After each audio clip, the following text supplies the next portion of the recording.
सुरीली को शुरू से ही गोभी के पराठे खाना बहुत पसंद था और वो हमेशा ही अपनी बहू प्रीति से गोभी के पराठे बनवाया करती थी। ऐसे ही एक दिन सुरीली के पेट में दर्द होता है तो वो अपनी बहू को अपने पास बुलाती है और अपनी बहू को समझाते हुए सुरीली से कहती है, बहू मेरा पेट बहुत भारी भारी लग रहा है और मेरे पेट में काफी ज्यादा दर्द भी हो रहा है। माँ जी, आपको मैंने पहले ही कितनी बार कहा है, अब ये आपकी कोई उम्र नहीं है चटाकेदार खाना खाने की। अब आप अपना खाने पर थोड़ा काबू करो। मैं आज आपके लिए मूंग दाल की खिचड़ी बना देती हूँ। हट बहू, क्या बकवास कर रही है? मैं और खिचड़ी खाऊं? अरे ऐसा बेस्वाद खाना मैं अपने दुश्मनों को भी ना खाने दूं। तू ये बोल रही है कि ये बेस्वाद खाना मैं खाऊं? हाय हाय, ये सुनकर तो मेरा मन ही खराब हो गया। माँ जी, आपको इतनी क्या परेशानी है अच्छे खाने से? अरे पेट खराब है तो कुछ हल्का ही खाना खाना चाहिए, वरना पेट का दर्द ठीक कैसे होगा? आप भी कुछ ज्यादा ही जिद करने लगी हो माँ जी। बहू, जिद मैं नहीं बल्कि तू कर रही है। मैंने तुझे यहाँ ये पूछने के लिए नहीं बुलाया कि आज खाने में क्या बना है, बल्कि मैंने तुझे इसलिए बुलाया है, आज मेरा पेट ठीक नहीं है। मैं ज्यादा नहीं, बस 2-3 गोभी के पराठे खाऊंगी, तो तू मेरे लिए ज्यादा मत बनाइयो। हाय माँ जी, आपको खुद पर तरस नहीं आता है क्या? अरे पेट खराब है, दर्द है पेट में, फिर भी आपको वही गोभी के पराठे खाने हैं। अरे रोज तो खाती ही हो ना, एक दिन नहीं खाओगी तो कुछ होगा नहीं। बहू, तू मुझे जानती नहीं है, मेरा शरीर बहुत ज्यादा नाजुक है। मेरे शरीर को गोभी के पराठे नहीं मिले ना तो इससे जरूर कुछ ना कुछ हो ही जाएगा। फिर मत बोलियो कि हाय हाय क्या हो गया मेरी माँ जी को। आपको तो समझाना ही बेकार है। ठीक है, बना दूंगी आपके लिए गोभी के पराठे। प्रीति अपनी सास से बहस करने के बाद घर के बाकी कामों में लग जाती है। ऐसे ही कई दिनों बाद प्रीति अपनी ननद रिया के साथ बाजार सब्जियां लेने जाती है, जहाँ गोभी काफी महंगी हो गई थी। भाभी, इतनी महंगी गोभी हो रखी है और माँ को गोभी के पराठे खाने हैं, अब क्या करोगी आप? पता नहीं कौन सी सास मिली है मुझे। अरे हर रोज कोई गोभी के पराठे कैसे खा सकता है? सबको तो अलग अलग खाना चाहिए होता है, लेकिन यहाँ पर तो उल्टी गंगा बहती है। भाभी, आप तो कुछ साल पहले आए हो, तब माँ आपको इतना परेशान करती है। आप ये सोचिए, मैं और भैया तो बचपन से हैं माँ के साथ। हमसे पूछो कि माँ को कितना पसंद है गोभी का पराठा खाना। पूछ कर भी क्या ही हो जाना है। अब तो मैं इसी घर में रह रही हूँ, माँ जी को देखकर समझ आ गया है कि माँ जी को कितने ज्यादा पसंद है गोभी के पराठे। कोई बात नहीं भाभी, अब माँ को गोभी के पराठे पसंद है तो हम क्या ही कर सकते हैं। एक काम करो, आप महंगी गोभी ले ही लो, वरना घर पे जाके पता नहीं कितना कलेश होगा। अरे रिया, कैसी बात कर रही हो तुम? गोभी लेने का मतलब यही है कि शेर के मुंह में हाथ डालना। हम आज गोभी लेकर ही नहीं जाएंगे, तब देखते हैं माँ जी क्या करेंगी, तब कहाँ से लाएंगी। प्रीति बिना गोभी लिए वापस घर चली जाती है और खाना बनाने लग जाती है। कुछ देर बाद सारा खाना बन जाता है और खाने की टेबल पर प्रीति की सास ननद और उसका पति अंकित भी आ जाते हैं। खाने की टेबल पर सारा खाना देखकर और गोभी के पराठों को ना देखकर सुरीली हैरान हो जाती है और बोलती है, बहू ये क्या, तूने इतना सारा खाना तो बना दिया, लेकिन गोभी के पराठे कहाँ हैं? माँ जी, वो आज मैं और ननद जी बाजार गए थे, गोभी कुछ ज्यादा ही महंगी थी, इसीलिए आज गोभी नहीं लाए हम दोनों। आज आप ऐसे ही नाश्ता कर लो, कल परसों बना देंगे, थोड़ी बहुत सस्ती हो गई तो। लेकिन बहू ऐसे कैसे? तुझे पता तो है ना कि मुझे गोभी के पराठे कितने पसंद है और मैं गोभी के पराठे खाती हूँ। माँ, आप कैसी जिद लेकर बैठी हो? अरे कभी कभी कुछ अलग ट्राई करना चाहिए। माँ, एक बार ये खा कर देखिए, बाकी सब ना आपको फीका लगेगा। माँ, मेरी बात मान के तो देखो। ऐसे कैसे? तुम सब यहीं रुको, मैं अभी गोभी के पराठे लेकर आती हूँ। सुरीली तुरंत अपनी पड़ोसन विमला के घर जाती है और विमला से कहती है, अरे विमला, सुन तो सही, मुझे गोभी चाहिए थी। अभी मेरे साथ जो अनीता है उसके घर पूछ कर आ रही हूँ, वहाँ तो मिली नहीं। तेरे घर में क्या है गोभी? अरे बड़े ही सही समय पर आई है तू, कल रात में ही मेरे भाई आया था गांव से।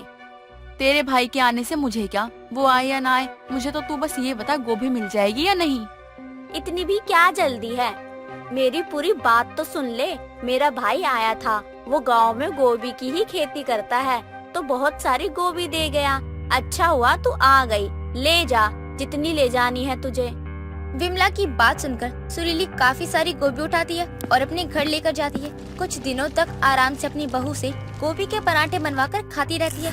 कुछ दिनों बाद जब गोभी खत्म हो जाती है तो प्रीति गोभी के पराठे नहीं बनाती, तो ये देखकर सुरीली कहती है, बहू तूने फिर से आज मेरे लिए गोभी के पराठे नहीं बनाए। अगर तुझे ऐसा ही करना है या मुझसे परेशानी है तो तू साफ साफ बता देना मुझे, कि ऐसे खाने के साथ दुश्मनी तो मत निकाल। माँ जी, मैं कोई दुश्मनी नहीं निकाल रही हूँ। गोभी का टाइम ही नहीं है, इसीलिए गोभी महंगी है। अंकित की भी इतनी कमाई नहीं है कि हम बिना सोचे समझे ही ऐसे उड़ा दे। अपनी बहू की बात सुनने के बाद काफी देर तक सुरीली अपना दिमाग चलाती है और फिर वहाँ से अपनी पड़ोसन विमला के घर जाती है और विमला से कहती है, अरे विमला, मैं क्या सोच रही थी कि कब तक हम ऐसी मुफ्त की रोटियां तोड़ते रहेंगे। हमें कुछ काम धंधा करना चाहिए। मेरा तो बहुत मन है कुछ अच्छा सा काम करने का। तू ऐसे क्यों कह रही है? तेरे बेटे ने क्या प्रॉपर्टी से हिस्सा मांग लिया अपना, जो तुझे तेरा बुढ़ापा सुरक्षित नहीं दिख रहा है, इसलिए तू काम करना चाहती है? ऐसा नहीं है। देख, मैं इसलिए कुछ करना चाहती हूँ क्योंकि आजकल सभी आत्मनिर्भर है। सब लोग कुछ ना कुछ कर रहे हैं। भगवान का दिया हुआ हमारे पास सब कुछ है, तो हमारे पास कोई परेशानी भी नहीं है। तो हमें अपना काम करने में क्या परेशानी हो सकती है? पहली बार तूने ऐसी बात की ना जिसमें मैं भी सहमत हूँ, वरना तू जब भी मुंह खोलती है कुछ ना कुछ गलत ही बोलती है। लेकिन अब हम ऐसा भी क्या करें इस उम्र में? वो जो तेरा भाई है ना, गोभी की खेती करता है, तुझे तो काफी मानता है ना वो। तो हम एक काम करते हैं, उससे गोभी ले लेते हैं और गोभी बेचने का काम शुरू कर देते हैं। ताजी और अच्छी गोभी बेचेंगे हम दोनों। ये तो है, लेकिन हम उसे ऐसे ही तो गोभी ले जाने नहीं दे सकते ना। हमें पहले अपने काम के लिए कुछ पैसे जमा करने पड़ेंगे, तभी तो हम कुछ कर पाएंगे ना।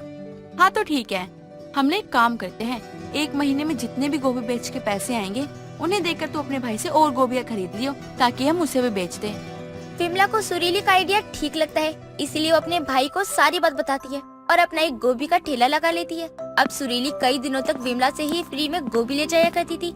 एक दिन सुरीली जब विमला से गोभी ले रही होती है तो वो बोलती है, पड़ोसन हो तो तेरे जैसी, तू मुझे कभी भी किसी चीज के लिए मना नहीं करती, हमेशा मुझे गोभी फ्री में देती है, जबकि ये काम हम दोनों साथ में शुरू करने वाले थे। अब इतना अच्छा आइडिया दिया था तूने, तो 1-2 गोभी तुझे फ्री में दे ही देती हूँ। मेरा क्या कुछ बिगड़ थोड़ी ना जाएगा। तू तो जितनी मर्जी उतना गोभी ले सकती है। वैसे तूने ये गोभी अलग क्यों निकाल रखी है? ये वाली गोभी तो खास तेरे लिए ही अलग निकाल के रखी थी। सच में तू बहुत अच्छी है, मेरे लिए तूने अच्छी वाली गोभी अलग निकाल के रख दी। तू पागल है क्या? अरे ये तो वो गोभी है जो खराब हो गई है, इसमें कीड़े लगे हैं, तो इस गोभी को खरीदते नहीं है लोग और तू फ्री में लेती है। सब इसलिए ये तेरे लिए है। क्या?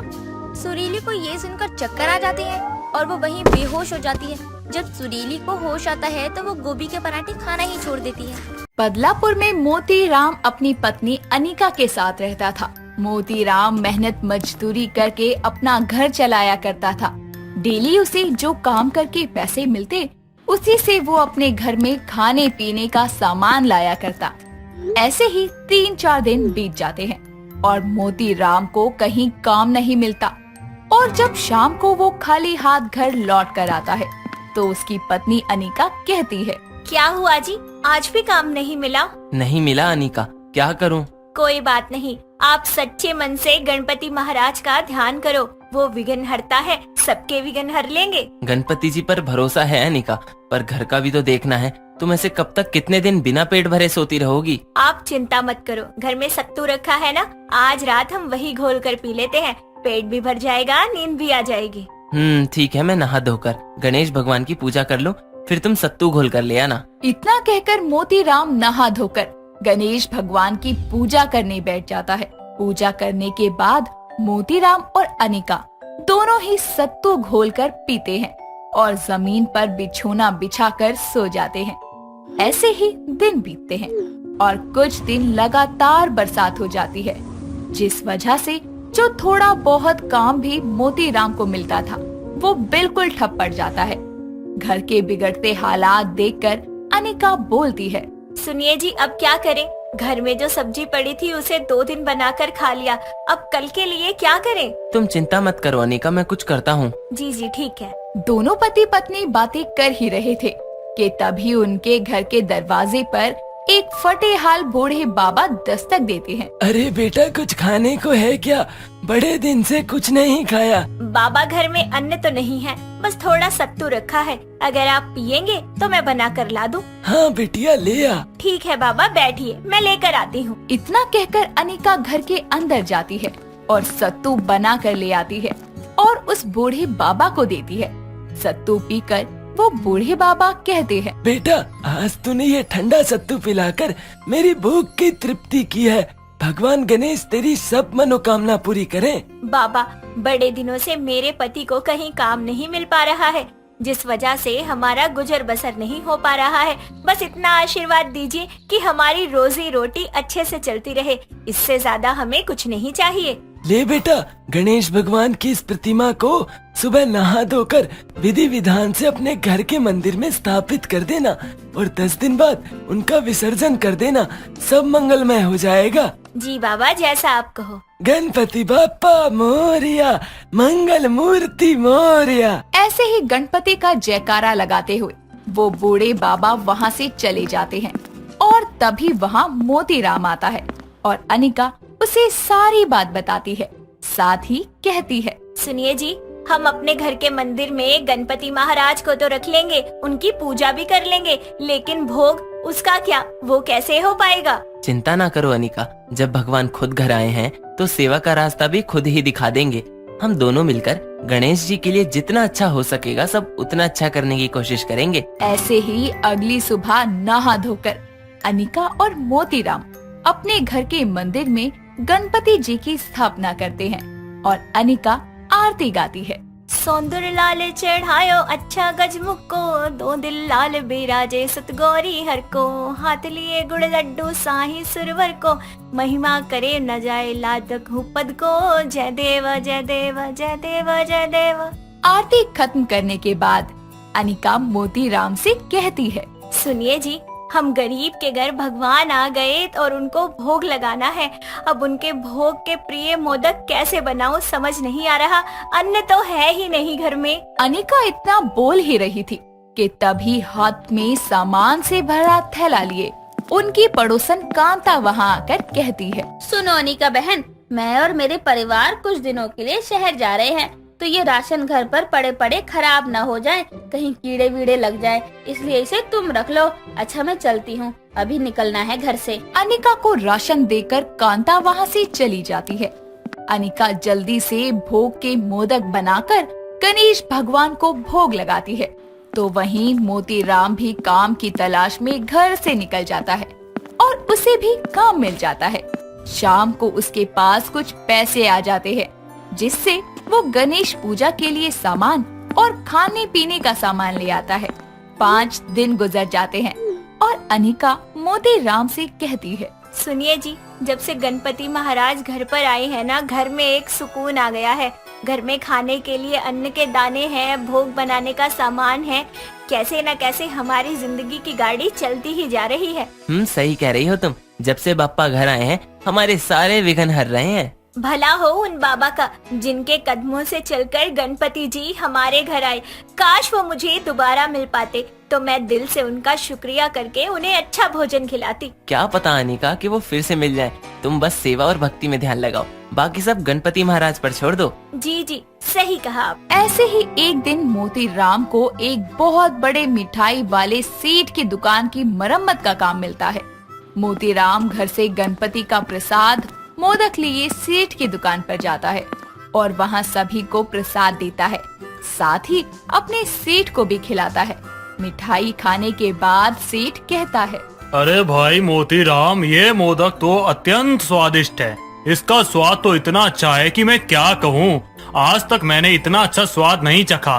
किसने बनाई ये मोदक? सेठ जी, ये मेरी पत्नी ने बनाए हैं। सुन मेरी बात मोतीराम, मुझे मेरी मिठाई की दुकान पे एक मददगार चाहिए था, जिसके हाथों में खूब स्वाद हो। आज तेरे ये मोदक चखकर ऐसा लग रहा है मुझे वो इंसान मिल गया। मेरी दुकान पर काम करना चाहेगी तेरी पत्नी? चाहो तो तुम भी कर सकते हो, दोनों पति पत्नी मिलकर काम करना। सेठ जी, इससे ज्यादा खुशी की बात तो कोई हो ही नहीं सकती। हम दोनों कल से ही काम पर आ जाएंगे। आज इस मरम्मत के काम को खत्म कर दूं बस। इतना कहकर मोतीराम जल्दी से मरम्मत का काम पूरा करता है, जिसके बाद वो शाम को घर आता है और अनिका को सेठ की कही सारी बात बताता है।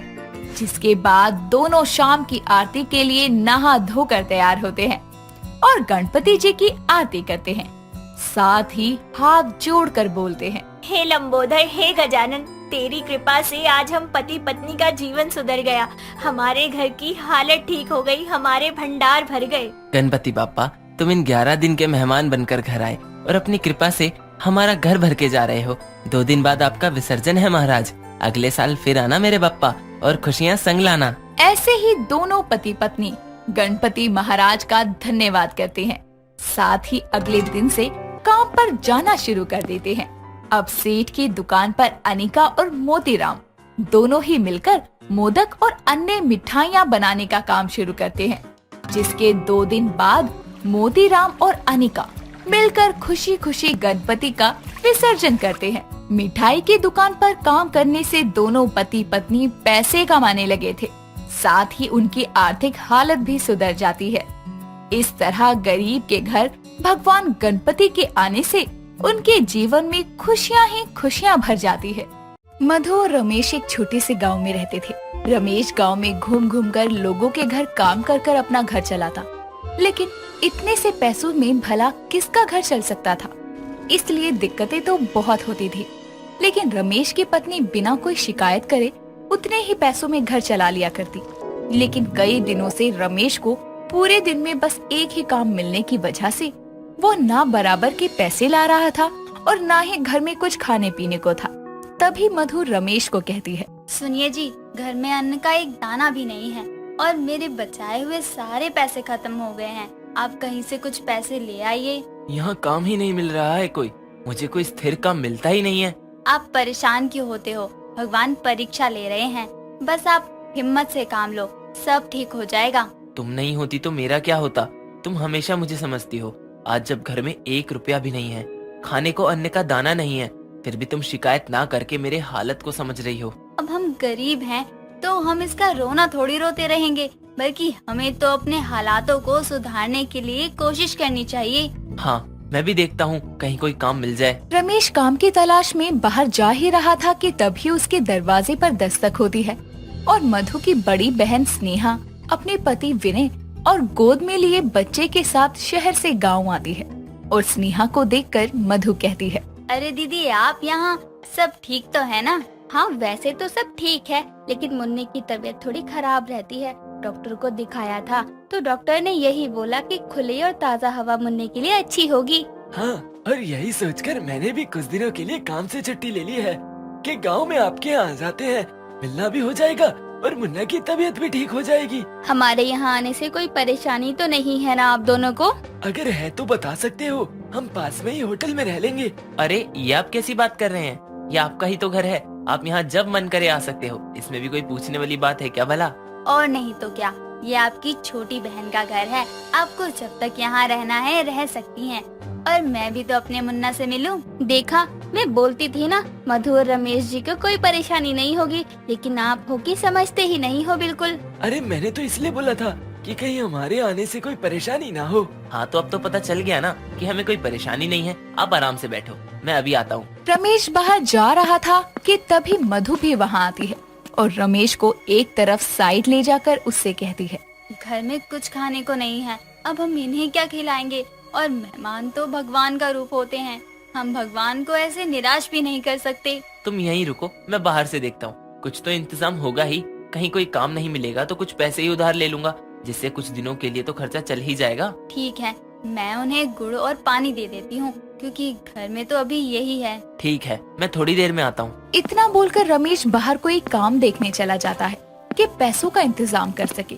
लेकिन काफी देर देखने पर भी उसे कोई काम नहीं मिलता, तो वो निराश होकर अपने गांव के बड़े जमींदार से ज्यादा ब्याज पर पैसे उधार लेता है और उन पैसों से घर में थोड़ा बहुत अनाज ले आता है, जिससे मधु खाना बनाकर सबको देती है।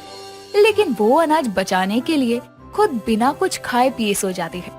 ऐसा कई दिनों तक चलता है, लेकिन वो लोग विनय और स्नेहा से परेशान नहीं हो रहे थे, बल्कि मेहमानों को भगवान समझकर उनकी जरूरतों को जैसे तैसे पूरा कर रहे थे। ऐसे ही एक रात चारों सोने के लिए जा रहे थे, तभी स्नेहा का बच्चा मुन्ना बहुत रोने लगता है और मुन्ने को रोता देखकर विनय कहता है, ये अचानक से क्या हो रहा है? तबीयत तो ठीक है ना मुन्ना की? हाँ, तबीयत तो ठीक है, लेकिन शायद इसे भूख लग रही है, इसलिए रो रहा है।